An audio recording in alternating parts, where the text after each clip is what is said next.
ada yang cuma bilangnya gitu doang ya. Siapa ya itu ya?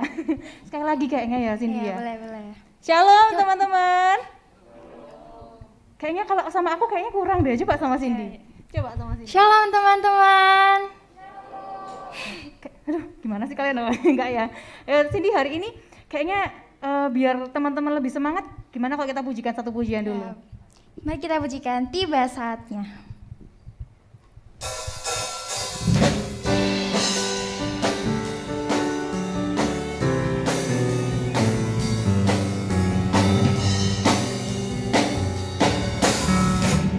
Tiba saatnya kami berkumpul bersatu dari segenap suku dan bangsa.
Ada dalam surga, kami mengucap syukur ya Tuhan buat kesempatan pada sore hari ini kami anak-anak-Mu, remaja dan pemuda dapat melayani teman-teman kami ya Tuhan. Terlebih lagi kami memuliakan nama-Mu melalui pujian-pujian kami ya Tuhan, dan nanti kami akan mendengarkan sabda firman-Mu ya Tuhan melalui hamba-Mu yang akan melayani Engkau. Kami mengucap syukur ya Tuhan buat kesempatan pada sore hari ini, kiranya Engkau memberkati kami semua ya Tuhan, memberkati ibadah kami dari awal pertengahan hingga akhirnya ya Tuhan. Engkau juga sampaikan teman-teman kami yang masih dalam perjalanan ke tempat ini sampai selamat ya Tuhan. Terima kasih ya Tuhan, hanya di dalam nama-Mu saja kami mengucap syukur dan berdoa. Haleluya, amin. Tiba saatnya kita akan memuji dan memuliakan nama Tuhan lagi. Saya undang teman-teman untuk bangkit berdiri. Kita angkat satu buah pujian, kita pujikan Kerahkanlah Kekuatan-Mu.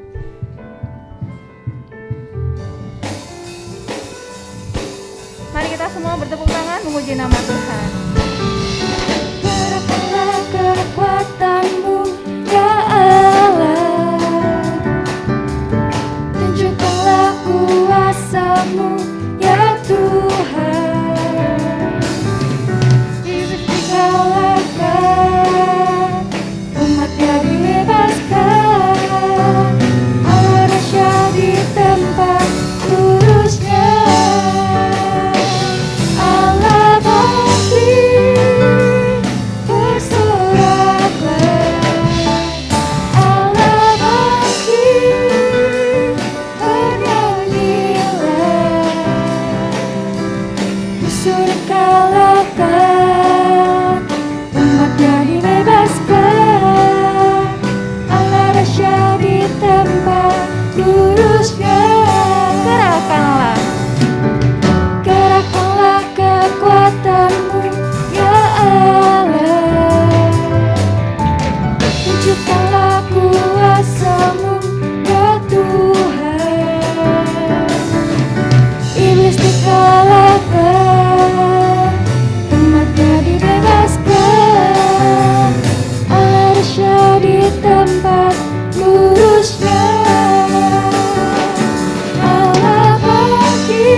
kita akan menyiapkan hati kita untuk mendengarkan firman Tuhan. Kita pujikan layak dipuji disembah.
Puji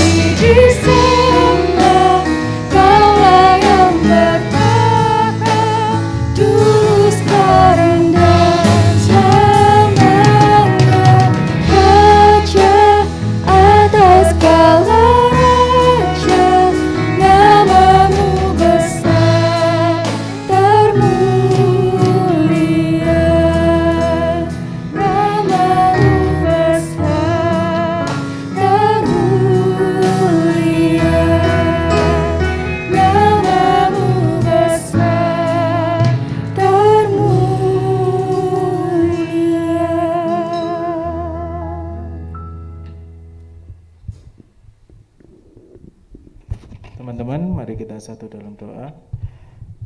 Terima kasih Tuhan, terima kasih Kau telah memberkati kami Tuhan.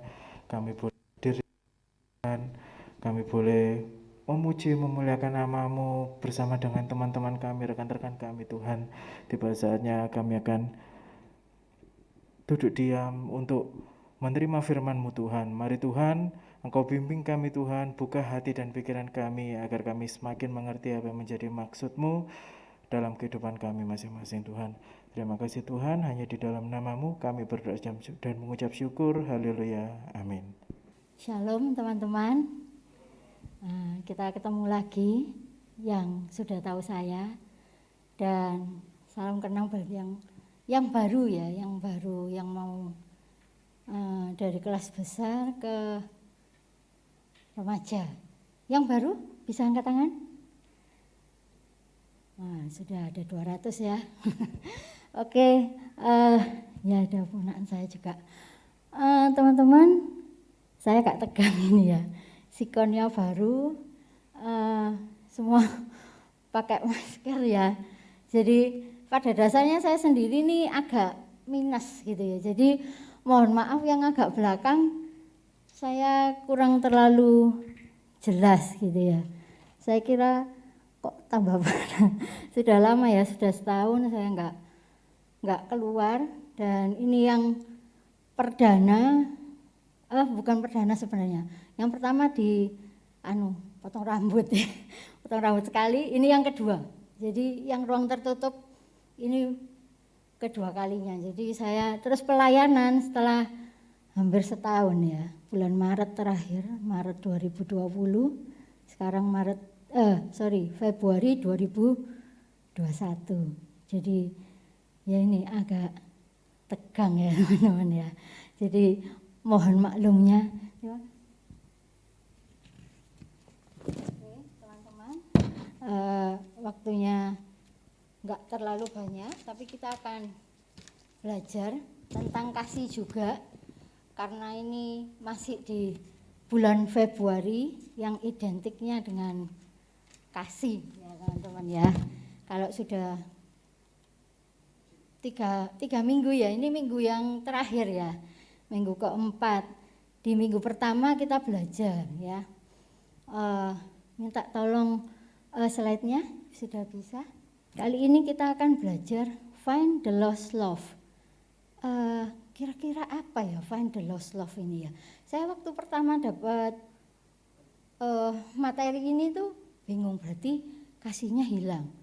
Hilang itu berarti awalnya ada ya, bukan hilang itu dulu nggak punya, enggak. Tapi dulu ada kasih, tapi sekarang hilang, itu lost, hilang gitu ya. Atau kalau bahasa rohaninya itu kasihnya sudah jadi dingin gitu ya. Nah, saya flashback ke slide pertama. Jadi minggu pertama kita belajar kasih kepada Tuhan gitu ya, endless love itu gimana, kasih kepada keluarga, dan kemarin disampaikan oleh Pak Gembala kasih kepada pasangan relasi gitu ya. Karena kita sudah nggak cuma remaja, tetapi juga kita pemuda ya, yang sudah persiapan menuju, ada yang persiapan menuju pernikahan gitu ya. Oke teman-teman, kali ini kita belajar kasih kepada sesama. Sesama itu banyak, ya keluarga, ya relasi, ya teman, ya yang paling banyak memang sesama yang non keluarga ini ya. Jadi dimanapun kita, ada yang di tempat kerja, ada yang di tempat kuliah.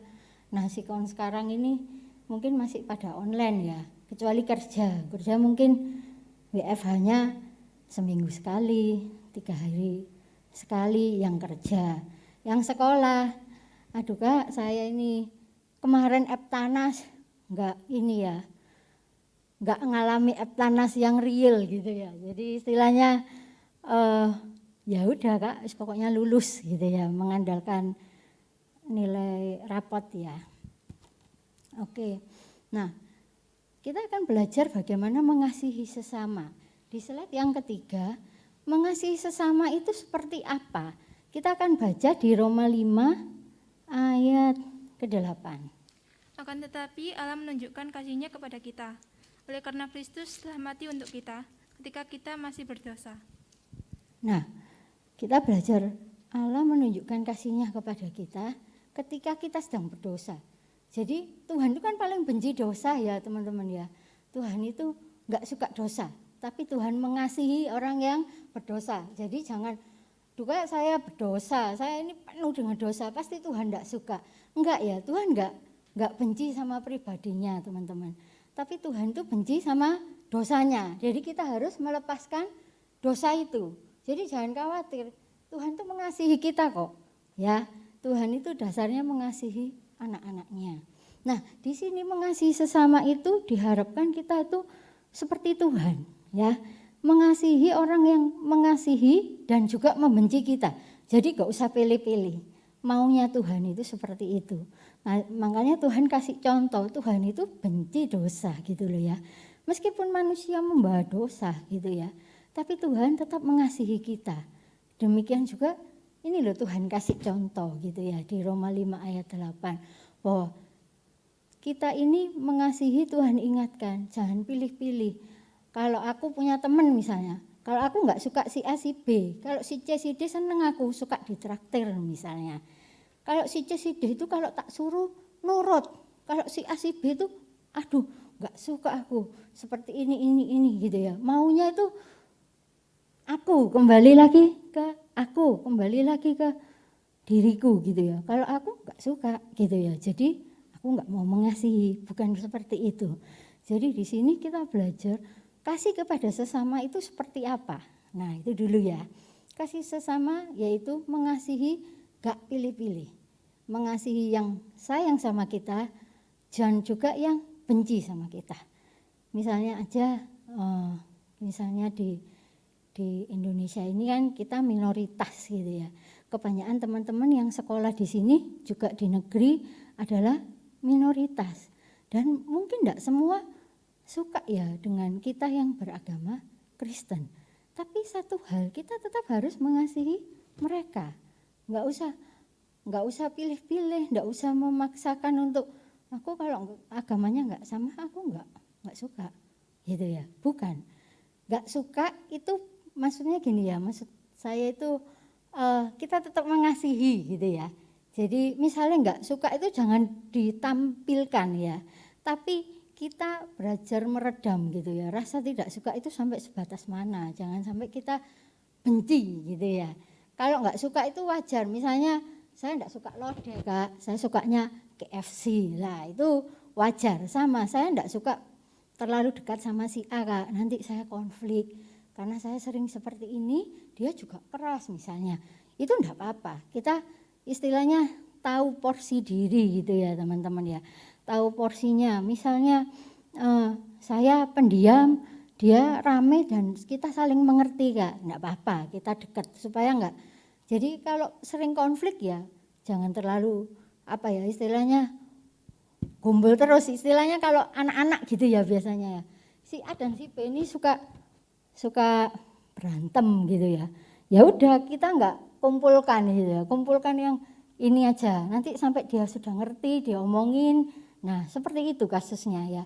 Kita harus cukup dewasa memilah gitu ya, teman-teman. Jangan terus kita memaksakan terus akhirnya berantem terus. Enggak, kita belajar kalau kita bisa rendah hati, kita bisa bergaul lagi lah gitu ya, teman-teman ya.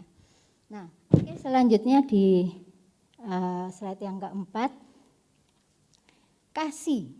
Kasih itu identiknya hangat. Kita bilang kalau ada kehangatan, pasti itu ada kasih. Enggak mungkin ada kehangatan, tapi kebencian ada di situ. Tidak mungkin ya teman-teman ya. Jadi ada kasih, pasti ada kehangatan. Nah, di sini apa sih? Kadang kita itu ada gesekan. Di antara satu relasi ada yang namanya gesekan. Gesekan disebabkan oleh apa? Mungkin oleh ego. Setiap manusia punya ego, betul ya. Setiap kita itu punya ego. Jadi si ini egonya tinggi. Jadi ya kalau punya suatu acara atau ada rencana gitu ya. Setiap kita itu kan punya keinginan masing-masing. harusnya gini aja, pakai cara ini, harusnya acaranya dibuat seperti ini aja. Jadi nanti setiap kita punya ego gitu ya, dan apa ya istilahnya saling bergesekan ego dengan ego ini ya. Kalau salah satu tidak mau ngalah atau saling mengerti, akhirnya berantem, bermusuhan, terjadilah keretakan. Gesekan yang terlalu sering itu membuat keretakan hubungan. Jadi yang tadinya kasih, misalnya gini, sahabat itu pasti lebih gampang berselisih. Tapi kalau sudah saling mengerti, ini nggak akan retak gitu ya. Karena egonya nggak saling tinggi, saling mengerti. Karena mungkin sudah lama berhubungan, sudah saling mengerti. Saya juga punya sahabat, saya pernah ego saya tinggi, dia juga enggak, harusnya jangan gitu, enggak apa-apa, harusnya gitu, gini aja. Jadi berantem gitu ya, tapi ya udahlah, ya benar juga wes gitu ya. Salah satu ada yang ngalah, salah satu ada yang mau rendah hati untuk saling mendengarkan ya. Jadi kasih itu bisa kembali hangat. Mungkin sempat istilahnya bersih tegang berapa minggu atau berapa jam gitu ya. WA-an gitu ya, kamu ini nggak ngerti maksudku, aku ini curhat atau apa gitu ya, seperti itu gitu ya. Hal yang istilahnya sebenarnya kita mengasihi, jadinya kita jadi saling berantem gitu ya. Kita saling berantem karena apa ya? Ya itu, karena kita punya ego sendiri-sendiri. Ada hal-hal yang dilanggar, misalnya ya itu tadi kita melakukan hal-hal yang mungkin Tuhan gak izinkan, teman kita ingatkan kita gitu ya. Tapi kita masih ngotot misalnya. Nah itu kan pasti akhirnya berantem gitu ya. Misalnya, sudahlah jangan ngerokok. Ngerokok itu loh, kan ganggu kesehatanmu juga misalnya. Alah gak apa-apa, pisan tok gitu ya misalnya. Seperti itu gitu ya. Terus sudahlah gak usah ini, kamu jangan bohongi mamamu terus misalnya. Kamu coba tahan gitu ya, tahan keinginanmu untuk untuk jalan-jalan, atau jadi kamu nggak bohongin mamamu untuk misalnya kepengennya ngegame gitu ya, tapi mamanya sudah bilang jangan gitu ya, tetap aja berangkat ke warnet gitu ya. Kemana? Enggak kok, kerja kelompok, padahal ke warnet. Nah temennya ini kan ngingetin gitu ya, tapi terus ya itu, terus berantem. Di tempat kerja ya gitu ya. Misalnya biasanya kerjasama dalam satu tim, terus suatu kali ini laporan saya kok kurang terus ya. Ya udahlah, tak buat gini aja. Bos ya nggak tahu kok gitu ya, misalnya seperti itu di tempat kerja. Tapi temennya, kita jujur aja lagi. Nanti masalah dimarahi bos itu, kalau kita jujur Tuhan itu masa diam. Tuhan pasti turun tangan kok gitu loh. Kita ngomong apa adanya misalnya, akhirnya gontok-gontokan, lah aku mau dimarahi, aku nggak mau, kamu aja kalau kamu mau dimarahi, males aku, bos itu kalau marah kayak gini-gini, seperti itu ya teman-teman ya. Jadi gesekan demi gesekan itu membuat keretakan gitu ya. Nah kebencian kita itu wajar gitu ya, kita sebagai manusia yang gampang sekali, rentan sekali kita itu berbuat dosa ya teman-teman. Kita ini rentan berbuat dosa daripada berbuat baik. Tapi semakin kita dekat sama Tuhan, kita diingatkan gitu ya. Kalau kita peka sama Tuhan, waktu kita sekali berbuat dosa, kita nggak enak gitu ya, untuk harus segera tak perbaiki. Aku harus minta ampun sama Tuhan. Kayak gitu ya teman-teman ya. Jadi kalau kita terus bermusuhan itu di slide selanjutnya, kalau dari si acara dari pemuda bilang ke saya gitu ya, ini tulisannya di sini itu bagaikan megang headstock landak ya, di slide kelima. Landak ini kan kalau gini nih kita pegang halus-halus masih nggak apa-apa, tidur ya, durinya gitu ya. Nah pada saat landak ini yang buka ini ya, itu terus kita pegang, itu kebencian yang kita simpan, permusuhan yang kita simpan itu seperti megang itu tadi ya, megang landak ini terus diigit-igit. Yang sakit yang kita benci atau kita? Pasti yang kita benci ya kan? Ya kan? Iya enggak? Enggak loh. Kok no respon ya? Waktu saya sekali pernah ibadah online. Ya kan? Enggak ada yang jawab. Sekarang juga, ya kan, saya balik juga enggak ada yang jawab. Kira-kira yang sakit, yang megang atau yang enggak? Yang megang kan ya?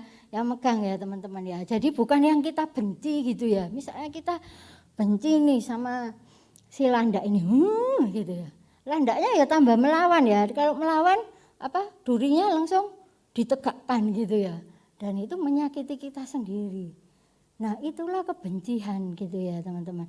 Kebencian, amarah terus menerus kalau lewat, orang ini lagi, gitu ya. Padahal kita enak mana sih sama ambil ketawa gitu ya. Pasti energinya sedikit yang dikeluarkan waktu ketawa daripada gitu ya. Sama igit-igit ya, istilahnya orang Jawa itu igit-igit gitu ya. Jengkel gitu ya. Pasti energi yang dikeluarkan pasti lebih banyak. Kita igit-igit itu tadi ya teman-teman ya. Jadi janganlah kita menyimpan amarah terus. Nah, di sini tadinya ada kasih, terus kita marah, kalau kita terus-terusan marah, kita menyakiti diri sendiri. Nah, di slide selanjutnya, how to find the lost love gitu ya. How to find. Nah, di sini seringkali kita istilahnya kalau berantem, sakit hati, disakiti, itu seperti kalau kita kayu gitu ya, sudah pernah dipaku gitu ya. Istilahnya kan saya pernah dengar itu seperti itu. Terus kalau sudah dipaku, dicabut pun paku itu mungkin sudah enggak sakit. Tapi meninggalkan bekas ya teman-teman ya. Sakit enggak, sudah enggak ada yang dirasakan gitu ya. Ada bekas ada. Nah, menghilangkan bekas itu pakai salep, bukan ya. Maksud saya itu bukan salep ya. Menghilangkan bekas itu pakai kuasa Tuhan. Kadang kita sendiri ini dengan segala egonya kita, terus belum kerjanya si iblis yang selalu intervensi, godain kita. Kamu gak ingat dulu kamu disakiti sama si A itu? Masa kamu mau maafin dia? Masa kamu sekarang berteman? Nah, itu adalah kerja dan intervensi iblis ya teman-teman ya. Jadi dengan hal yang seperti itu yang kita tahu bahwa kadang ada kata-kata forgive but not forget. Nah, kita bisa forgive dan forget itu perlu kuasa Tuhan, perlu kasih karunia Tuhan, perlu hikmat Tuhan yang memampukan kita untuk forget. Jadi bukan salep yang bisa menghilangkan bekasnya, istilahnya gitu ya. Kalau dulu kan ya udah, kalau digigit nyamuk ada bekasnya ya sudah. Tapi semakin kemajuan zaman di sekarang ini kan, wah kalau sakit, kalau habis kecelakaan bisa hilang bekas luka, kinclong kakinya, tangannya, bekas lukanya atau tangannya yang hilang ya. Enggak, bekas lukanya yang hilang ya. Jadi kita butuh kasih karunia Tuhan. Minta tolong slide selanjutnya. Jadi permusuhan itu menyebabkan keretakan hubungan, sedangkan kerendahan hati dan kita butuh kerendahan hati dan pengampunan ya teman-teman ya. Kerendahan hati yaitu kita mau menerima untuk ditegur kalau kita salah, dan sebaliknya kita mau mengampuni kalau memang orang lain yang itu berbuat salah sama kita. Maka permusuhan itu akan bisa diatasi. Maka kita akan bisa mencapai pemulihan hubungan. Tidak lagi kasih kita hilang. Kasih kita itu bisa kembali lagi. Bisa mengasihi lagi. Dan itu kalau istilahnya rekonsiliasi itu istilahnya yang sangat mendalam, merusak sangat dalam, itu butuh campur tangan Tuhan. Tapi kalau hal-hal yang simpel gitu, aduh jatah makanku dihabisin, itu kan enggak perlu campur tangan Tuhan ya. Kan teman-teman enggak sampai kelaparan. Loh itu kan jatah es krimku, kok dia yang ambil. Nah itu kan enggak perlu sampai itu. Cuma butuh kerendahan hati, ya sudahlah es krim bisa beli lagi. Tapi kalau yang istilahnya relasi yang rusak itu mendalam, konflik itu dalam, ya kita perlu campur tangan Tuhan. Oke, nah kita butuh pemulihan dan kita gini ya teman-teman, kadang kita perlu, kalau saya pernah dengar dari hamba Tuhan bahwa saat kita berhubungan lagi dengan teman kita itu, misalnya ini dengan teman dekat gitu ya, terus gimana? Masuk saya enggak sahabatan lagi? Ya sebisa mungkin ya kita harus sahabatan lagi gitu ya. Sebisa mungkin kita sahabatan lagi, kita cari jalan tengahnya, saling mengalah, saling mengerti ya. Jangan egois. Setiap orang ini istilahnya orang bilang itu manusia itu tempatnya salah. Ya, manusia itu tempatnya salah. Jangan bilang harusnya kan dia enggak kayak gitu. Harusnya kan dia seperti ini. Harusnya kan enggak semua manusia itu 100% selalu benar. Enggak ya, teman-teman. Tapi manusia itu tempatnya salah. Terus gak apa-apa ya Kak berantem terus, ya enggak juga gitu ya. Kan enggak damai sejahtera. Enakan damai sejahtera daripada atine merengkel-merengkel gitu ya teman-teman. Lebih baik damai sejahtera. Nah, di sini kita belajar dari Kejadian 45 ayat 4 sampai 8. Di situ tentang Yusuf ya. Masih ingat ya ceritanya Yusuf ini dengan saudara-saudaranya seperti apa? Seperti apa teman-teman kasusnya Yusuf ini? Baik-baik saja? Tentu tidak ya. Dia ini sangat disayang, anak yang sangat disayang sama papanya gitu ya. Tapi kakak-kakaknya enggak terima. Si Yusuf kan paling kecil. Istilahnya paling kecil itu sebenarnya dia bercerita apa adanya gitu ya. Tambah besar orang kan tambah ngerti mana, oh ini enggak usah terlalu diceritakan nanti buat konflik. Ini tapi kalau masih muda itu biasanya jujur. Nah, jujurnya kadang terlalu brul gitu loh ya. Semuanya diceritakan. Nah, ini teman-teman kan dari kelas 6 sampai yang sudah kerja ya yang di sini. Mungkin yang masih kelas 6 lebih lugu ya, lebih polos, cerita padanya, enggak malu-malu. Tambah umur lagi mulai dibatasi waktu nyanyi. Dulu waktu sekolah minggu yang kecil kan, ayo nyanyi angkat tangan. Kalau sekolah minggu kayak gitu, berebut gitu ya. Tapi kalau di remaja, siapa yang mau nyanyi? Enggak usah nyanyi wes. Kesaksian. Langsung karpetnya ada apanya ya? Semua lihat karpet. Benar apa benar? Sama di pemuda juga gitu. Siapa yang mau bersaksi? Karpetnya ada apanya ya? Semua lihat karpet gitu ya teman-teman ya. Nah, tambah usia, tambah apa ya? Istilahnya pola pikirnya mulai kompleks gitu ya. Nah, kembali ke Yusuf. Jadi Yusuf ini sangat lugu gitu ya. Aku mimpi gini, mimpinya membuat orang iri ya. Wah, kamu mimpi ini lebay. Mimpinya jadi apa? Presiden dia ya. Jadi raja. Di sini kan enggak ada raja ya di Indonesia. Jadi raja. Dan kakak-kakaknya sombong banget kamu ya jadi raja gitu ya. Selalu yang dimimpikan selalu itu. Terus ceritanya itu. Terus disayangkan sama Yakub. Nah, Yakub ini mengasihi banget, mengasihi Yusuf gitu loh. Nah, hingga suatu kali apa yang terjadi? Ini istilahnya kejengkelan yang dikumpulkan. Jadi tidak direkonsiliasi sama adiknya sendiri. Kamu ini loh mimpi apa? Atau gimana ya? Ya udahlah adikku masih muda, masih dengan mimpi-mimpinya. Harusnya kan seperti itu gitu ya. Sebagai kakak ini memahamilah adiknya seperti itu. Tapi enggak. Jadi dikompori sama iblis. Adikmu itu kayak gitu ya istilahnya seperti itu. Dikompori dan akhirnya dijadikan sebuah tindakan yang jelek. Apa yang dilakukan? Dia membuang adiknya sendiri. Ini adalah suatu konspirasi yang sangat jahat ya. Iblisnya sukses dan berhasil mempengaruhi kakak-kakaknya ini. Tapi puji Tuhan, iblis nggak berhasil mempengaruhi Yusuf dengan dendam kesumatnya. Tapi apa yang Yusuf lakukan? Dengan apa yang dialami oleh Yusuf, banyak hal ya yang kita ingat, Tante Po dan lain sebagainya, sampai dia di penjara dan lain sebagainya.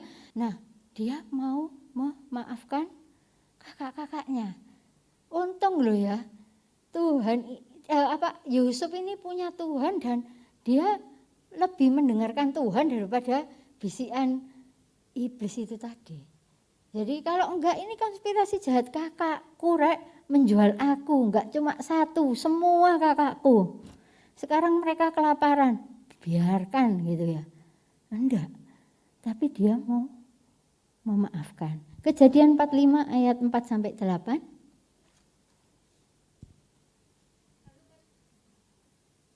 Lalu kata Yusuf kepada saudara-saudaranya itu, marilah dekat. Maka mendekatlah mereka. Katanya lagi, akulah Yusuf, saudaramu yang kamu jual ke Mesir. Tetapi sekarang janganlah bersusah hati dan janganlah menyesali diri, karena kamu menjual aku ke sini. Sebab aku memelihara kehidupanlah Allah menyuruh aku mendahului kamu. Karena telah 2 tahun ada kelaparan dalam negeri ini, dan selama 5 tahun lagi orang tidak akan membaca atau menuai. Maka Allah telah menyuruh aku mendahului kamu untuk menjamin kelanjutan keturunanmu di bumi ini, dan untuk memelihara hidupmu, sehingga sebagian besar daripadamu tertolong. Jadi bukanlah kamu yang menyuruh aku ke sini, tetapi Allah. Dialah yang telah menempatkan aku sebagai bapa bagi Fir'aun dan tuan atas seluruh istananya, dan sebagai kuasa atas seluruh tanah Mesir. Amin. Oke, terima kasih. Nah, sampai dikasih kepercayaan, dia tetap bisa menarik saudara-saudaranya sehingga tidak kelaparan. Ya, ini istilahnya air tuba dibalas air susu, saya balik ya, gitu ya. Dia mampu mengatasi sakit hatinya, sehingga kasihnya yang mungkin waktu dia disakiti dia sempat jengkel, enggak mungkin kan si Yusuf ini malaikat juga, enggak. Tapi si Yusuf ini bisa mengampuni. Di awal mungkin dia jengkel gitu ya, aduh kejem banget ini ya kakak-kakakku ini ya. Tapi dengan berjalannya waktu, Tuhan yang memulihkan hati Yusuf gitu ya, dia bisa mengampuni. Nah, di sini biarlah kita belajar gitu ya, kita ingat Yusuf gitu ya. Tuhan itu mampu memperbaiki relasi kita yang rusak. Janganlah kasih kita itu menjadi dingin gitu ya. Kita perbaiki dengan bimbingan Tuhan, dan kita mau rendah hati ya. Mau rendah hati untuk mengakui kesalahan, dan mau rendah hati untuk mengampuni orang yang sudah salah sama kita. Itu ya teman-teman ya. Kita juga belajar kayak Stefanus di slide selanjutnya. Di slide selanjutnya di sini enggak usah dibaca waktunya ini. Kisah Rasul 7 ayat 59-60 di situ tentang Stefanus ya. Tentang Stefanus di sini dia dilempar batu loh, bukan dilempar roti ya teman-teman ya. Tapi dia mau mengampuni.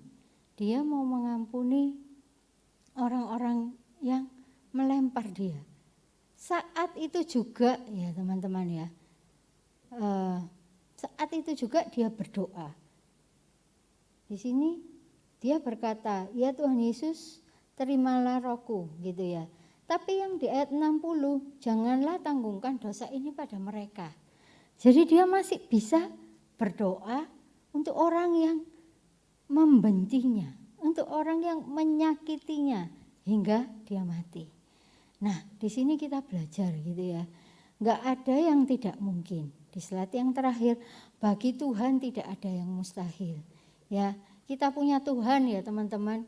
Saat ini misalnya kita masih punya konflik dengan teman kita, saudara kita, orang tua kita, siapapun, biarlah kita mengingat bahwa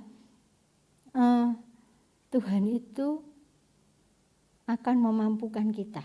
Tuhan itu punya caranya Tuhan untuk membantu kita mengampuni, membantu kita menyelesaikan konflik kita, menyelesaikan permusuhan kita. Karena kita ingat tadi ya landak ya, jangan kita bawa permusuhan, kebencian itu hari demi hari. Kemana-mana perginya bawa landak. Ada yang bilang juga perumpamaan kemana-mana perginya bawa sampah. Baunya itu enggak enak. Enggak enak buat siapa? Ya buat kita, buat orang di sekeliling kita. Lihatnya muka kita itu harusnya cantik, ganteng, enggak kelihatan. Karena adanya cembetut terus mukanya gitu ya. Cembetut karena apa? Ya sampahnya dibawa kemana-mana. Kemana-mana bawa sampah, dia terbeban dengan sampah, terbeban dengan baunya, orang-orang di sekelilingnya juga akan terpengaruh. Janganlah kita bawa sampah ya teman-teman. Selesaikan sampai hari ini, kita akan berdoa sama-sama minta Tuhan memampukan kita untuk kita menemukan kembali kasih kita, untuk memperbaiki kasih kita dengan orang lain itu. Siapakah yang tahu adalah teman-teman. Mari kita minta tolong Tuhan. Kita minta tolong Tuhan untuk memperbaiki hubungan kita. Mari teman-teman kita akan bersama-sama berdoa. Terima kasih Tuhan Yesus untuk malam hari ini. Kesempatan kami bersama boleh belajar bagaimana kami boleh menemukan kasih kami yang hilang. Mengembalikan kasih kami yang hilang. Akibat suatu konflik, akibat suatu permusuhan, kebencian yang baik itu tanpa sengaja kami lakukan. Baik itu yang tanpa sengaja rekan kami lakukan. Tuhan mampukan kami untuk kami boleh memperbaikinya Tuhan. Beri kami hati yang mau dibentuk oleh Tuhan. Sehingga kami boleh dengan adanya konflik kami semakin dewasa. Semakin kami mengerti rencana Tuhan di dalam hidup kami. Mari Tuhan bentuklah kami. Untuk kami boleh semakin hari semakin menyerupai Engkau Tuhan.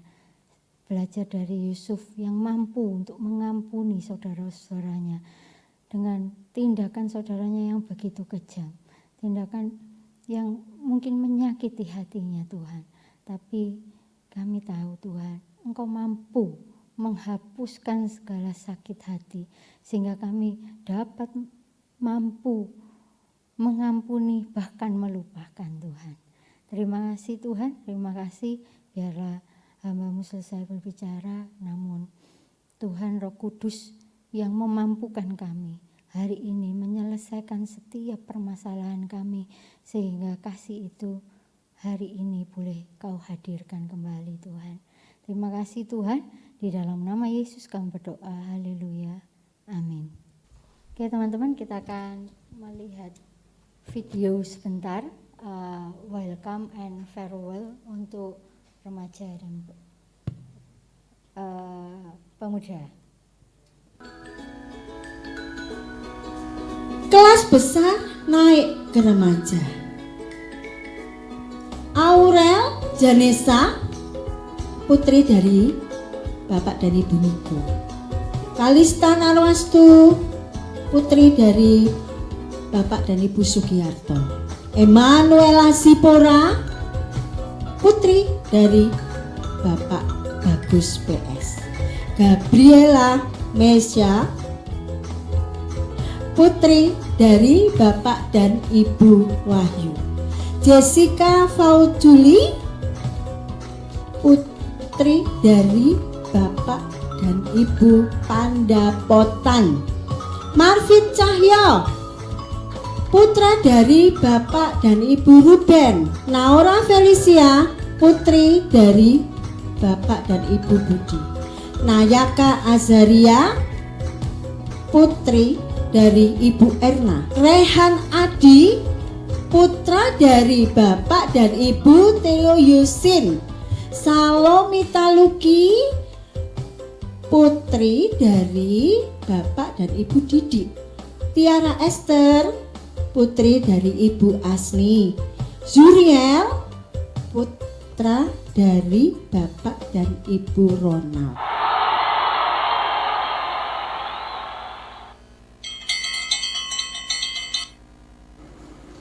Shalom semua, perkenalkan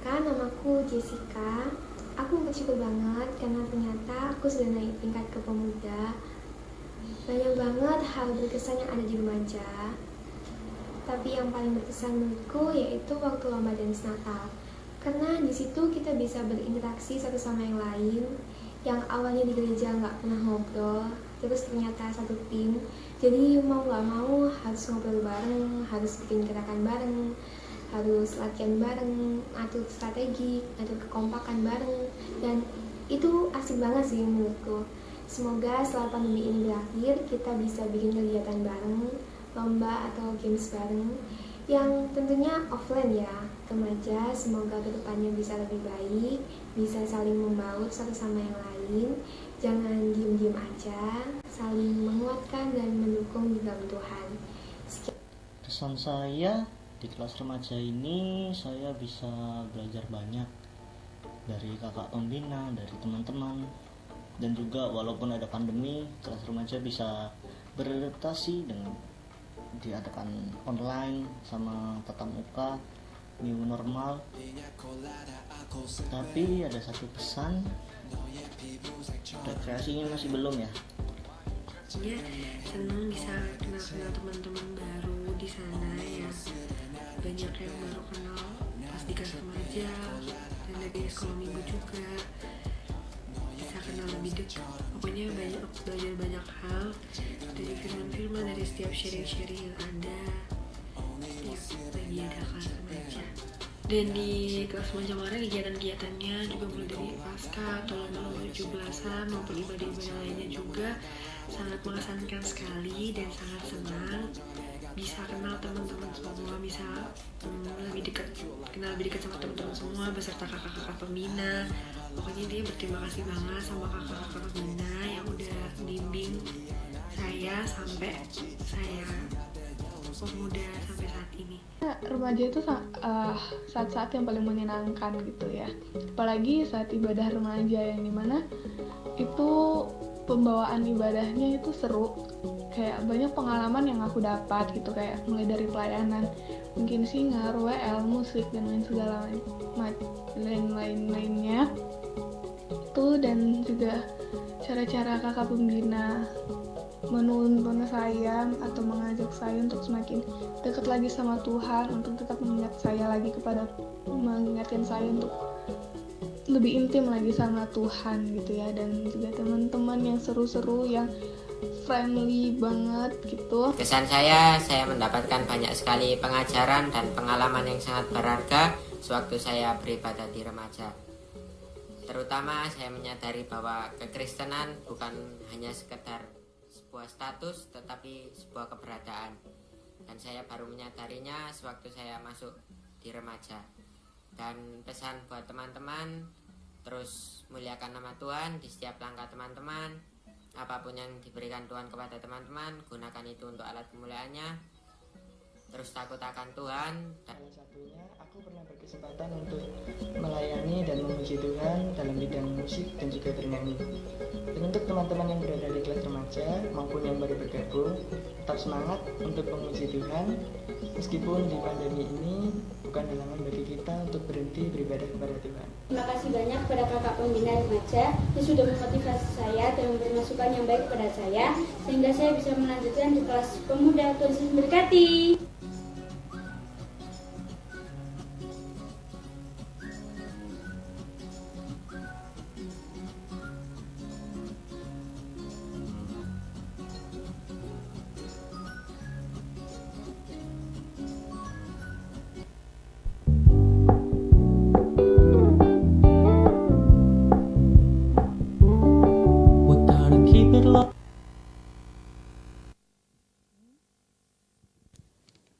Terima kasih. Saya akan memanggil teman-teman yang masuk ke remaja. Kita akan berikan souvenir welcome. Minta tolong yang saya sebutkan langsung berdiri ya. Marvin Cahyo Budi Santoso, silakan. Nayaka Azaria Shelo Wahyudi, silakan bangkit berdiri. Rehan Adi Stefanus, silakan. Aurel Janesa Sehado, Jessica Faith Uli Emanuela, Kalista Narwastu Kristaniela sama. Tiara Esther Agustina, oke, dan Emanuela Sipora Liung. Mungkin teman-teman ada yang kelewatan belum saya panggil, kelewatan lagi. Oh ya, minta tolong bangkit berdiri sama sebelah sana dengan siapa? Silakan duduk. Tinggal yang sebelah sana. Oh, Gabriela Michelle. Ya, mohon maaf ya, 3 teman yang terlewatkan dicatatnya. Oh, ini Naura. Ya, selanjutnya saya serahkan ke song leader. Makasih. Ya, terima kasih Kak Yeni atas pemberitaan firman-Nya. Tuhan pasti memberkati, dan tentunya selamat ya buat teman-teman remaja dari yang naik ke sekolah, dari sekolah minggu ke remaja maupun dari remaja masuk ke pemuda. Jangan diem-diem aja ya. Siapa tadi yang bilang jangan diem-diem aja? Ya. Kamu diem ya? Ya teman-teman, harapannya di setiap ibadah teman-teman bisa join meskipun online atau offline, tetap harus ikut ya. Iya dong, harus tetap semangat melayani Tuhan juga. Betul, siap. Baik, sebelum pulang mari kita tutup dalam doa. Untuk yang bertugas saya persilakan. Mari kita akan mengakhiri ibadah kita. Tuhan Yesus, kembali kami menghampiri hadirat-Mu ya Tuhan. Di penghujung ibadah kami pada sore hari ini Tuhan, kami sungguh bersyukur. Terima kasih Tuhan untuk kesempatan yang baik. Engkau sudah kumpulkan kami di tempat ini untuk memuji memuliakan nama-Mu ya Tuhan. Engkau memberkati ya Tuhan. Kakak pembina kami yaitu Kak Yeni yang sudah menyampaikan kebenaran firman bagi kami semua. Dan firman-Mu menjadi kekuatan dan pengingat bagi setiap kami ya Tuhan. Engkau juga memberkati setiap pelayan-Mu yang sudah ambil bagian ya Tuhan. Engkau memberkati mereka dan Engkau tambahkan talenta mereka masing-masing sesuai bidangnya ya Bapa. Dan Engkau juga memberkati seluruh anak-anak-Mu, pemuda remaja yang sudah dengan penuh kesungguhan dan kerendahan hati ya Tuhan, memberikan waktunya yang terbaik, mengutamakan Engkau Tuhan, untuk hadir bersekutu di tempat ini memuliakan dan memuji nama-Mu ya Tuhan. Kalau sebentar kami hendak pulang ke rumah kami masing-masing, sertai langkah kami Tuhan hingga sampai ke rumah kami masing-masing dengan selamat ya Bapa. Terima kasih Tuhan, terima kasih teman-temanku sekalian yang kami kasihi. Pulanglah dengan menerima berkat rahmat anugerah dari Allah Bapa dan cinta kasih dari Tuhan Yesus Kristus serta persekutuan dengan Roh Kudus sejak saat ini sampai Maranatha. Tuhan Yesus datang kedua kali untuk menjemput kita masuk dalam kerajaan surga yang mulia. Dalam nama Tuhan Yesus, mari kita pujikan. Bapa, terima kasih. Bapa, terima kasih. Bapa, terima kasih.